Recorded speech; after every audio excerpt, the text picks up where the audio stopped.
오늘 본문 마가복음이 쓰여질 당시에 네로 황제의 엄청난 박해가 있었습니다. 여러분, 박해가 심하게 되니까 성도들이 두려움에 사로잡히게 되는 겁니다. 여러분, 당연히 믿음의 사람들이 마음이 흔들릴 수밖에요. 어려움이 오니까 이 사람은 이렇게 생각하고 저 사람은 저렇게 생각하고,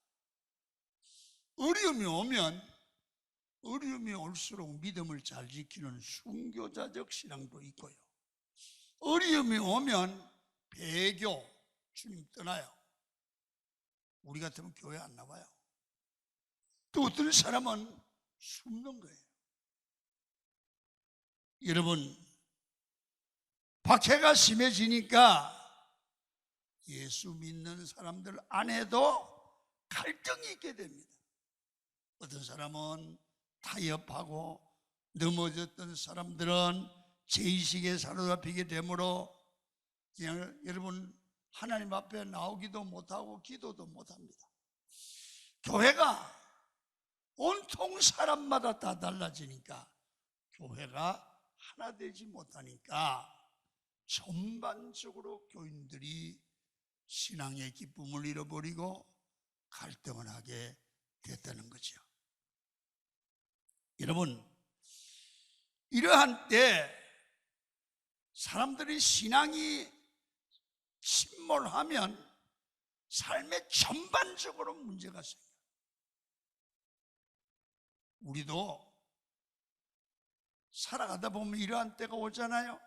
그때 우리는 환경을 이기고 믿음을 사용해서 일어나는 게 성도인 줄로 믿습니다. 이것을 알아야 되는데, 이것을 알 수 있는 방법은 뭐냐 하면 하나님의 말씀을 들어야 돼요. 말씀을 들으면 일어날 힘이 생겨요. 당시 베드로는 십자가 앞에서 넘어졌으나 다시 일어나서 하나님의 놀라운 일에 쓰임받았다는 사실을 그 당시 교회가 알고 있었어요. 여러분, 그래서 넘어졌던 사람도, 넘어질 지경에 있는 사람도 믿음의 마음을 가지고 절망하지 말고 다시 기도하고 하나님의 도움으로 일어나면 오히려 복이 될 줄 믿습니다. 여러분, 오늘 본문에 풍랑 중에 있는 제자들은 어떻게 풍랑을 극복하고 하나님의 기적을 체험하고 다시 일어날 수 있는가를 오늘 본문을 통해서 우리에게 고난 중에서 벗어나는 길을 주시는 메시지가 여기 숨어 있어요. 그래서 여러분, 우리는 어떻게 어려움을 당할 때, 어떻게 풍랑을 만날 때 반응할 수 있느냐를 배워야 돼요. 자, 오늘 성경을 결론을 내리면 이런 거예요. 겁내지 말고, 두려워하지 말고 믿음을 사용해 보라. 이게 결론이거든요. 방향이 걸어가는 거예요. 자, 그러면 우리에게 풍랑이 왔어요. 다시 말하면 박해가 왔어요. 다시 말하면 환난이 왔어요. 고난이 왔어요. 그때 낙심할 수 있잖아요. 좌절할 수 있잖아요. 그때 좌절하면 못 일어나죠. 어떻게 되죠? 그때 우리는 예수 믿는 사람이에요. 하나님을 믿는 사람이에요. 그때 이 문제를, 이 풍랑을 누가 잔잔케 할 수 있냐? 내가 안 되잖아요. 이 문제를 해결하고 이 환난과 풍랑을 잔잔케 하실 그분이 찾아야 돼. 그분이 하나님이에요. 하나님이 해결하면 될 줄 믿으시면 아멘. 그래서 하나님이 누군지를 알고 그분을 깨워서 나를 도와주도록 해야 된다고 말해요. 가만히 있으면 안 된다는 거죠. 여러분, 풍랑 중에 있다는 것은 속수무책의 큰 고난 중에 있다는 거예요. 예수님과 함께 배를 타고 가는데 풍랑이 막 일어났다 이 말이에요. 그런데 예수님 주무시고 계시는 거예요. 그때 방법이 없잖아요. 그래서 제자들이 예수님을 깨우면서 이렇게 말하는 거예요.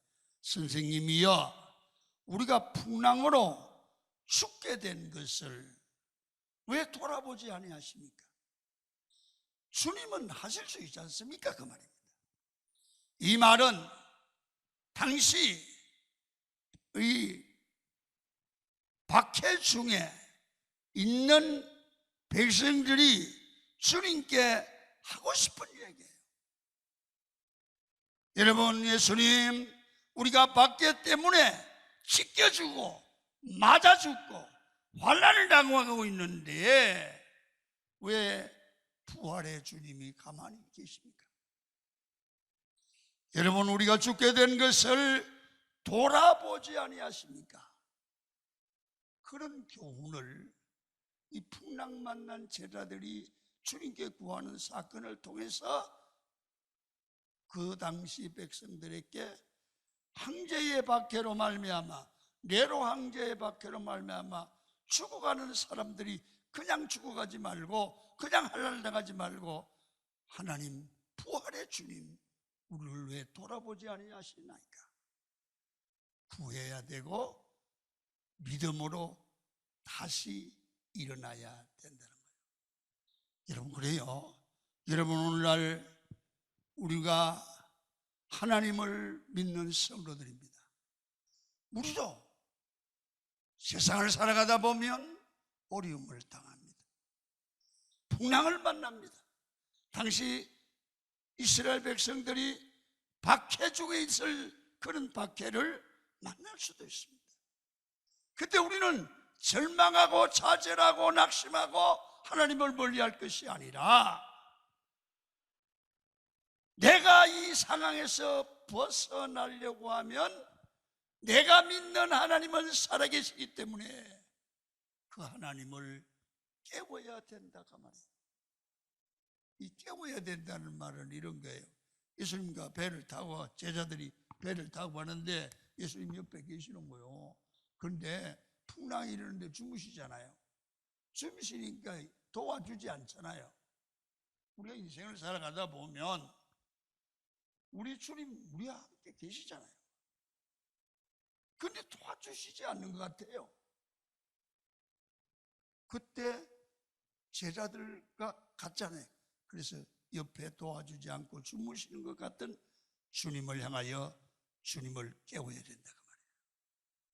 주님이 나를 도와주시도록 깨워야 된다 그 말이에요. 왜? 그 주님은 누군지 알아야 돼. 그 주님은 누굽니까? 나와 함께 계시는 주님. 그 하나님은 나의 필요를 아시고 공급하시고 채워주시는 하나님, 그리고 내가 인생을 어떻게 살아가는 게 잘 살아가는지를 우리에게 가르쳐 주시는 하나님. 우리가 병들었을 때 우리를 고쳐주시고, 우리가 낙심할 때 소망을 주시며, 우리가 주님을 멀리할 때 주님을 우리를 손잡아 주시고 깨워주시는 그 주님을 우리는 알고 깨우고 그분이 나를 도와주도록 해야 된다고 말해요. 그분이 도와주면 될 줄로 믿습니다. 여러분, 그 하나님을 내가 어려움에 처했을 때마다 부러지셔서 하나님 왜 나를 이렇게 어려운데 돌아보지 아니하십니까? 가만히 계실 게 아니라 우리는 하나님을 깨우고 하나님이 일하도록 우리 성도들은 기도해야 될 줄로 믿습니다. 하나님이 함께 하시고 도우시면 놀라운 일들이 일어납니다. 그 다음에 하나님은 우리가 주님을 깨울 때 이렇게 말합니다. 주님은 너 두려워하지 말고 문제를 당할 때 두려워하지 말고, 두 번째로 뭐냐면 믿음을 사용하라는 거예요. 따라합니다. 두려워하지 말고 믿음을 사용하라. 여러분, 환난 중에, 고난 중에 가만히 있지 말라는 겁니다. 믿음으로 생각하고 믿음으로 말하고 믿음으로 행동하라는 말입니다. 우리 삶에 믿음을 적용하라고 말이에요. 두려워서 벌벌 떨어서는 문제가 하나도 해결되지 않아요. 자, 성경을 봅니다. 39절 40절 시작. 예수께서 깨어 바람을 꾸짖으시며 바다더러 이르시되 잠잠하라 고요하라 하시니 바람이 그치고 아주 잔잔하여지더라. 이에 제자들에게 이르시되 어찌하여 이렇게 무서워하느냐 너희가 어찌 믿음이 없느냐 하시니. 주님께를 깨우니까 바다를 일어나셔서 잔잔케 하신 후에 예수께서 제일 먼저 하신 제자들을 하는 말씀이 무슨 말씀일까요? 오늘 우리가 환난을 당했을 때, 어려움을 당했을 때 기도하고 하나님 앞에 응답을 받은 후에 주님이 하시는 말씀 아닙니까? 너희가 어찌하여 믿음이 없느냐? 너희가 어찌하여 믿음으로 하지 않느냐? 여러분, 예수님이 야단치신 핵심이 뭡니까? 믿음이 없다는 거예요. 돈이 없다는 게 아니에요.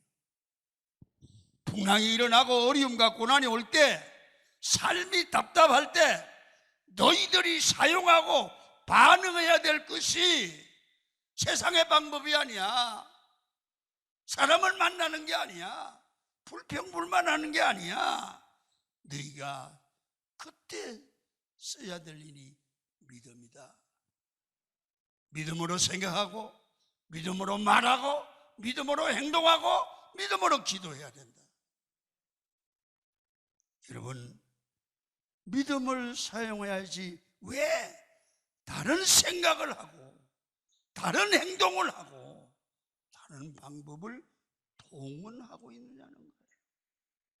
오늘 예수님이 하나님이 우리에게 하시는 음성이 아닐까요? 삶에 숨이 막힐 정도로 답답한 문제가 있습니까? 잠을 못 이루는 상황 가운데 있습니까? 지금 어떻게 옴짝달싹할 수 없는 그런 상황입니까? 그런데 성도 여러분, 그런데도 잠이 옵니까? 그런데도 다른 생각을 합니까? 그런 상황에 낙심합니까? 하나님을 바라보세요. 그럴 때 낙심하지 말고 하나님 앞에 나와서 믿음을 꺼내서 사용하라는 거예요. 그럴 때 기적이 일어난다는 거예요. 상식으로 안 되면 하나님이 도와주셔서 기적으로 역사해 주실 줄 믿으셔야 해요. 믿음의 마음으로 말씀에 순종해 보라는 겁니다. 그것이 하나님의 응답이에요. 오늘 여러분들이 깨달아야 될 거예요. 사용해야 될 믿음은 어떻게 생깁니까? 계속 말씀을 들어야 돼요. 믿음은 들으면서 난다고 그래요. 여러분, 어려울수록 그래서 나와서 새벽에 나오고 예배 때마다 나오고 주일마다 나와서 말씀을 듣고 기도할 때 그 예배 속에 분명히 하나님이 주시는 믿음이 생기고 그 믿음이 생기면 말씀이 들리고 내 문제를 해결할 열쇠가 되는 말씀을 주님이 응답으로 주십니다. 하나님께서는 믿음을 삶의 현장에서 나타내라는 거예요. 그냥 덤성덤성 구경꾼 예수쟁이 되지 말고 믿음을 삶에 적용하라고 말이에요.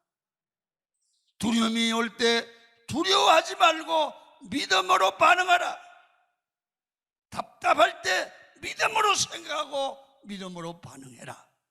사방이 가로막혔을 때 믿음으로 반응해야 뚫리는 역사가 나타나는 거야. 우리가 가진 최고의 능력, 모든 역경과 영적 전쟁에서 승리할 수 있는 최고의 길이 뭐냐? 믿음으로 반응할 줄 알아야 돼요. 여러분, 본문에서 풍랑주에 있는 제자들이 제일 답답했던 것은 뭐냐면 오늘 38절에 보면 이렇게 말씀을 해요. 시작. 예수께서는 고물에서 베개를 베고 주무시더니. 예수님이 풍랑이 일어난 뱃속에서 주무시고 계시는 거야. 여러분, 주님이, 이 말은 주님이 함께 계시는데 내가 어려운 일을 당하고 있는데도 방관하고 무관심하고 참견하지 않고 도와주지 않고 계시다는 겁니다. 그래서 두려운 겁니다. 어떤 때는 답답해 보이고 하나님이 안 도와주시는 것 같은 상황을 주시는 이유는 예수님께서 야야, 장로야, 권사야, 목사야, 이때는 걱정하지 말고 두려워하지 말고 따라합니다. 믿음을 사용해라. 믿음을 사용해라. 믿음으로 생각하라. 믿음으로 기도하라. 믿음으로 일어나라. 여러분, 풍랑 중에 사용해야 되고 환난 중에 반응해야 될 게 믿음입니다. 여러분, 믿음을 사용할 때 결국은 이깁니다. 강력해질 줄로 믿습니다. 하나님이 안 계신 것 같이 보여도 나를 지켜주시고 나를 위해 준비해 주시고 나를 위하여 모든 것을 대책을 세우시는 분이 하나님이구나를 알게 돼요. 우리는 말씀을 듣고 반응을 잘 할 줄 알아야 돼요. 말씀을 듣고 순종할 줄 알아야 돼요. 여러분, 그렇게 가면 준비가 안 된 것 같다고 하지만 여러분, 잊지 말아야 될 게 있어요.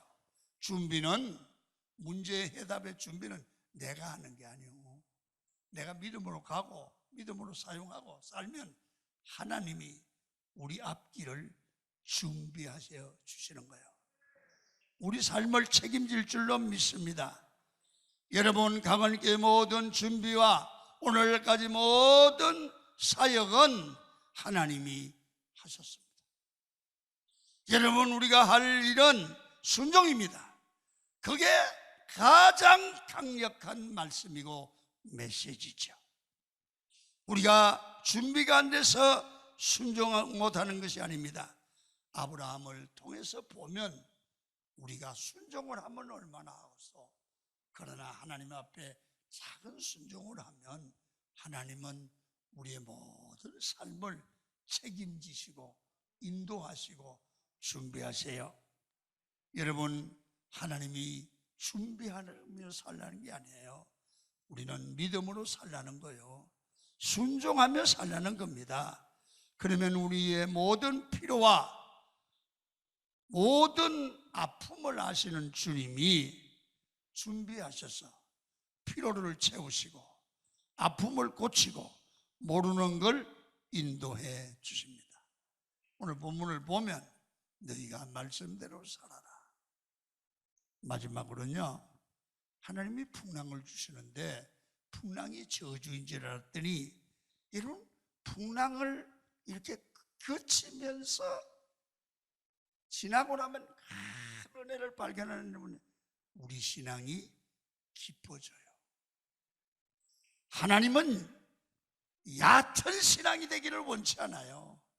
세월이 갈수록 신앙의 연조가 되어 갈수록 여러분의 신앙이 깊어지기를 축원합니다. 어떤 사람은요, 자꾸 신앙이 얕아져. 우리 신앙이 깊어져야 돼. 여러분 봐요. 하나님에 대한 이해도 깊어져야죠. 그리고 삶에 대한 이해도 깊어져서 야, 이게 인생이구나. 또 삶의 태도도 깊어지고 우리의 믿음도 깊어져야 합니다. 고난과 풍랑이 오는 것은 내 신앙을 깊은 신앙으로 만드시는 하나님의 작업이요. 사람이요, 편안하면 깊이 기도하지 않아요. 편안하면 깊은 명상이 없어요. 여러분, 우리 삶이 항상 평탄하면 열심히 교회 나갔다가 출석하는 교인이 되고 기껏해야 착한 사람이 되고 말아. 여러분, 성도는 착한 사람 되려고 예수 믿는 게 아니에요. 깊은 신앙의 사람이 돼야 돼요. 할렐루야. 깊은 영적 존재가 돼야 돼요. 삶이 평탄하면 삶의 목표가 뭡니까? 뭘 먹을까? 뭘 마실까? 뭘 입을까? 수준에서 머물지요. 제자들도 삶이 평탄하니까 교만해지고 안주하게 되었습니다. 그런데 제자들이 갑자기 큰 풍랑을 만나니까 예수님께서 바다에게 명령을 합니다. 그러니까 말 듣고 바다가 잔잔하는 거예요. 그래서 제자들은 기적을 보면서 야, 예수님이 하나님이구나 알게 되죠. 자, 성경 봐요. 41절이에요. 시작. 그들이 심히 두려워하여 서로 말하되 그가 누구이기에 바람과 바다도 순종하는가 하였더라.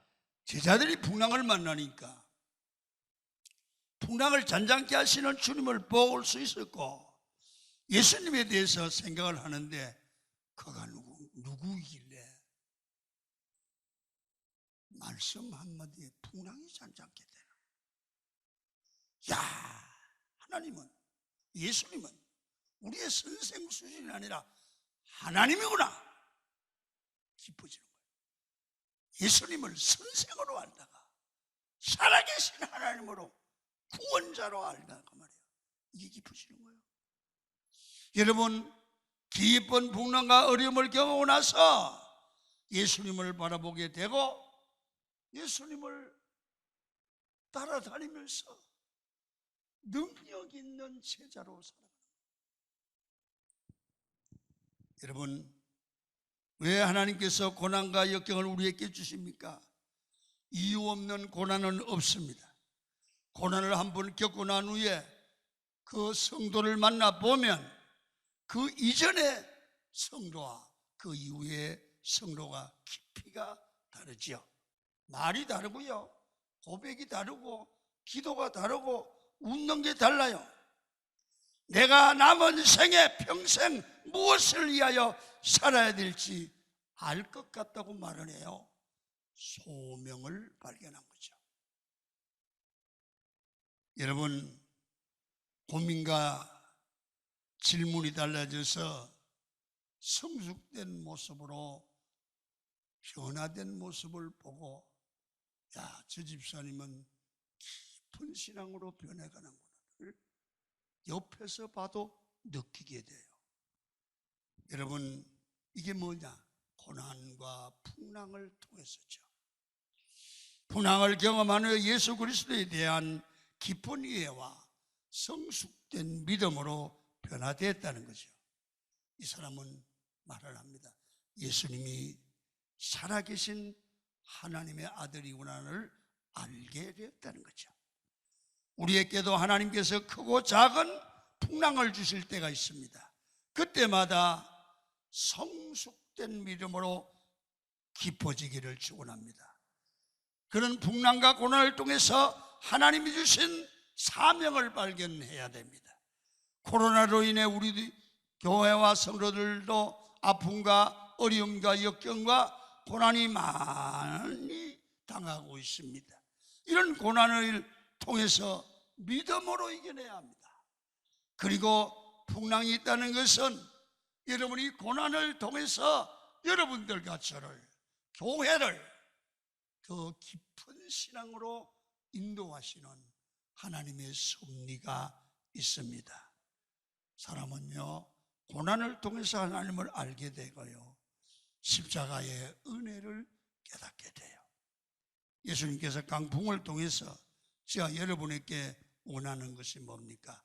성숙하게 되고 깊은 신앙이 되어서 우리의 삶에 늘 주님과 함께 승리하기를, 합력하여 선을 이루는 삶이 되기를 원하십니다.